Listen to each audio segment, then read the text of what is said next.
I was a little boy when the whole kung fu craze kind of started happening. And I remember going to the movies and seeing the trailer for Five Fingers of Death, just before it was getting ready to come out. You go, oh wow, this is sort of like kung fu. So the Carson Twin Cinema. One of the things that they did, because they knew it did so well there, is every year, twice a year, they would have a double feature of Enter the Dragon and Five Fingers to Death.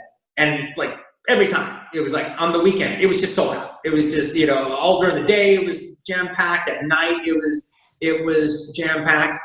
And as I was like, as I mentioned in the review I wrote for I Escaped from Devil's Island, where I talk about being in a black theater when I'm 10 years old, watching Jim Brown in Black Gun, and what a formative experience, cinematic experience that was for me. Right up there was watching that double feature of Enter the Dragon and Five Fingers of Death twice a year for about 3 years.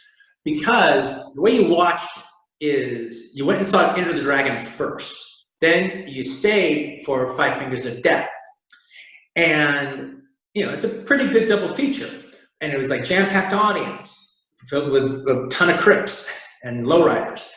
And after watching this, 3.5 hours of martial arts, when it built up to the tournaments at the end of Five Fingers of Death, and Lo Lee is like, running to get to the tournament and everything, everyone's like really into it. And fights are going on and stuff. But that part at the end, when all of a sudden his fist glows red, and he's going to use the Iron Fist, and they start playing the Ironside theme, they start playing Quincy Jones's theme, and you see it, and he shows to the audience that the fist is glowing red. The audience lost their mind, and and it wasn't, and I've had audiences at the New Beverly lose their mind when we show that film at that moment.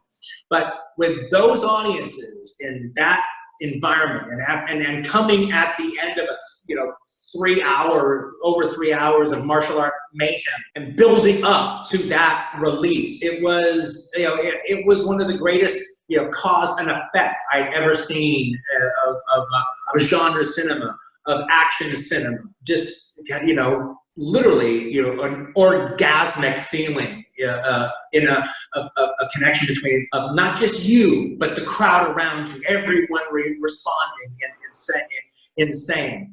And other than uproarious comedies, you never had that relationship with an audience. You wouldn't in an uproarious comedy, but you wouldn't in an action movie in normal theaters. But in this theater, you did.